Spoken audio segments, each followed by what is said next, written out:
My name is Francina Booker. I'm a 6.5-year breast cancer survivor. I'm a mother of two, son and daughter, a nana of four, two boys and two girls.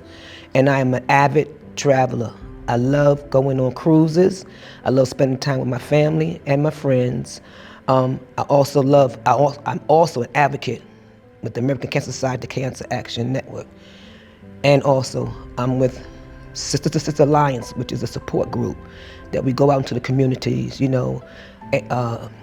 health fairs, to just empower, to equip, and to enlighten men and women about cancer. I'm enjoying life, God has given me another chance, and the opportunities afforded me is to use my voice, but also to enjoy life. And that's exactly what I'm doing. I didn't experience any symptoms. It was my annual mammogram. And I went in, and it's always the day after Christmas. So I went in for my routine mammogram, and I said maybe about a few days, maybe a week later, I got a phone call from my doctor that they needed to do they want to do another mammogram and also ultrasound because they seen a mass. They wasn't really sure what it was, excuse me. But I got they always send you your report, your lab report in the mail, and there were things on their terms that I was like, wait a minute now. I see mass, I see possible cancerous, I see, stages and all this, and I'm like, okay. I wasn't nervous or anything, but I was just, a little concerned. So I went and I got my mammogram done. I got my ultrasound done. And I was on my way to the gym. As soon as I get to the gym, I get a phone call from my doctor that the mass was cancerous. I'm sitting in my car, and so I call my pastor and I call her aunt. And after that, I said, you know what, God? Because I never questioned him. I never asked him why. I said, if I'm going to carry this, it's going to be to your glory. I said, I'm not going to call my children yet because I know they're going to have many questions. So let me go wait and see and talk to my doctor, get information so that I can share with them. My concern was having to go home and tell my husband. So I went into the gym and I worked out. I went home. And my husband was in the bedroom, and I went and told him, and immediately it was negativity. You go to thinking the worst. And so I had to throw my hand up and said, I don't receive that. And I walked out the room. And so it was the process. I had a friend that I went to talk to. I used to take care of her son for 2.5 years, and he had passed away. So I went to her, and let her know what was going on. And she's a godsend. I thought that her son was my reason. No, it was her, because she went with me through my whole cancer journey. From day one, treatments, surgery, changing my bandages, the whole bit. And even took notes that I didn't even know she had taken. Because when you go to see your doctor and they tell you got cancer, your mind is all over the place, and you don't hear everything of being said because you still trying to figure out them 3 words. I have cancer. My surgeon was very compassionate. He explained everything to me where I understood. He gave me options. Then he said, you go home and you pray about it, and you come back and you let me know what your decision is, of what I want to do. So I elected to have a lumpectomy done, which I did. And in the process of having the lumpectomy done, they found in my sentinel nodes that I had 3 cancerous cells. That means it was outside of the mass. And so 2 weeks later, I had to have another surgery where they had to go into my armpit, which they call right dissension. And you have 3 tiers, where they took out 2 tiers of cancers. And it was clear margin. So the cancer had not spread. So that was a blessing. Prior to that, I had to have a biopsy done so they would know what type of cancer I had. So in the process of finding out what type of cancer I had, I was able to get a treatment that was tailor-made for my specific cancer. So I had the first round, I had 4 rounds of chemo every 2 weeks. And then I had to have 12 rounds of another chemo. From there, it was either 32 or 33 rounds of radiation. And from there, I am cancer-free 6.5 years later. And it was due to biomarker testing that at the time I did not know I had it done. I just found out the early part of this year. And it was that contributed to the type of treatment that I needed for my specific cancer, which worked. And like I said, to God be all the glory, because I am cancer-free. I am healed. I had a conversation with God, and he gave me 3 words as well. And his 3 words was, I got you. And when God said he got you, he got you. So I never was stressed or worried about my cancer journey at all. Everybody says something different, but I wasn't.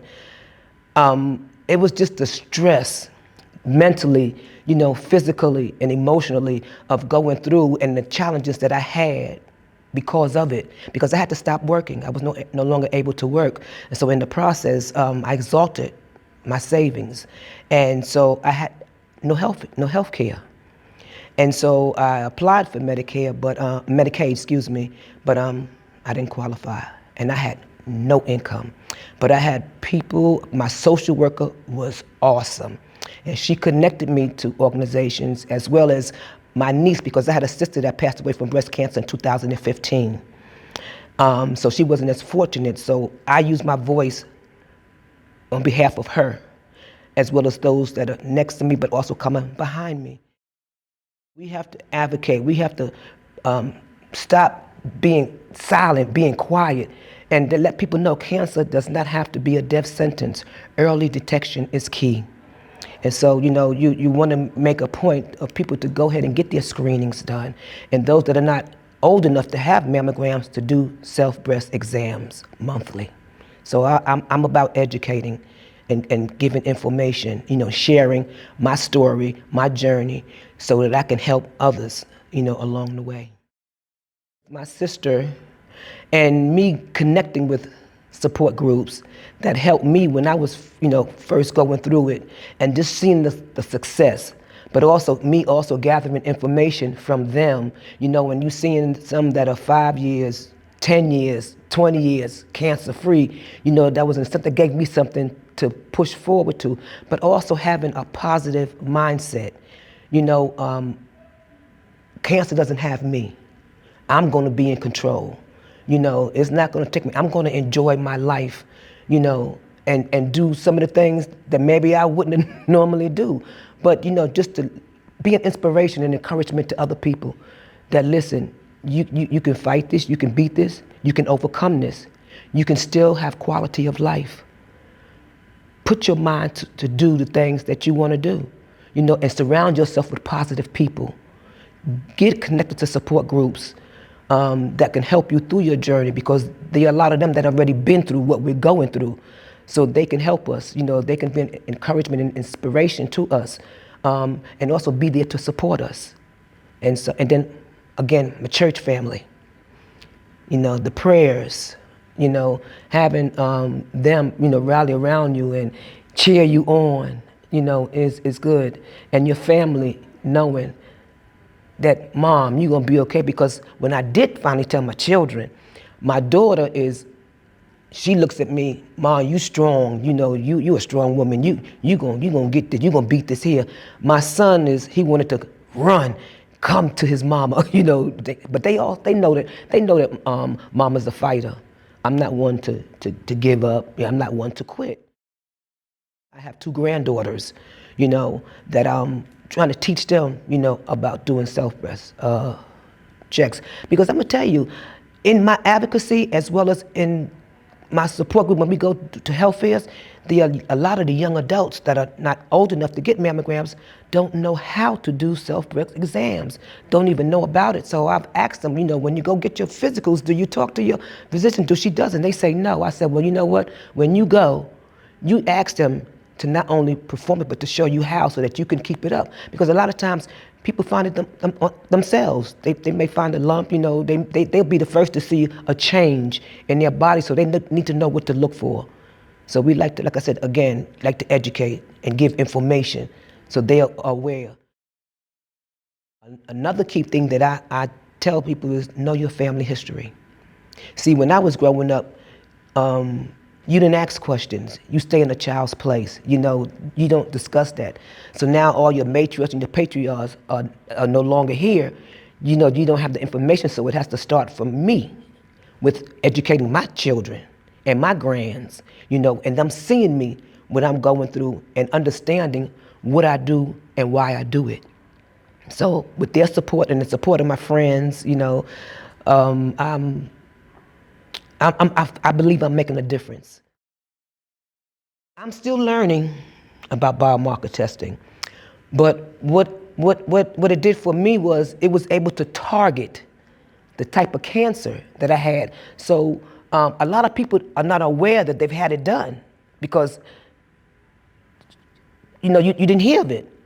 Even my doctors, they didn't tell me anything about biomarker testing. It was my advocacy group that was discussing it because it's something that we're trying to get out there, trying to talk with our lawmakers, making that a policy. We're not there yet, so we're trying to get petitions and we're educating, you know, our lawmakers with personal stories. That's something that we can bring to the table when it comes to insurance companies, because right now a lot of insurance companies will not pay for it because they feel that it's experimental. But when you got these positive outcomes from people who have had it done, to me, you know, that makes it makes a difference. But what it is, they get a sample from your from the tumor, and they test it, you know, and then it determines the type of cancer, you know, that you have. So now they can go back and see, okay, what treatment would be best to combat this type of cancer. And so for me, that's what they did. So the regimen that I was on, even though it was hard, you know, it was something that did what it needed to do. And that's why I am cancer-free, because it was targeted for my specific cancer.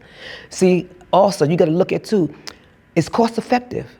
Because my thing is, if you really don't know what you're dealing with, you don't really know what type of treatment is best for that, you're trying different ones, and it puts a lot of stress and strain on the patient. But if you know something is targeted, that this is gonna work for this type of cancer, if I use this type of treatment, this medication, then okay, you're saving. But you're also giving that person quality of life and also extending their life. Cancer is not a death sentence. Early detection is key. We must get out there and do our screenings and also do our monthly breast exams. And not allow fear to keep you from getting the care, because everybody deserves to have some type of quality care. We have to be advocates for ourselves. Everybody has to advocate, because sometimes who knows your body better than you do? And sometimes you go to doctors and you tell them things are going on and they push you off. And my thing is, if you go to a doctor and they cannot do what you ask them or requiring of them to do, my thing is go somewhere else where somebody will. Because there are people that have been diagnosed after the fact. And we're talking about stage 3, stage 4, whereas if they would have had it done initially, they may have caught it earlier. So we have to also be advocates for ourselves. We deserve, you know, to have care. We deserve to be listened to and to understand, you know. Listen, we here. We know us, you know, we know our bodies, and we got to get them to listen, to listen.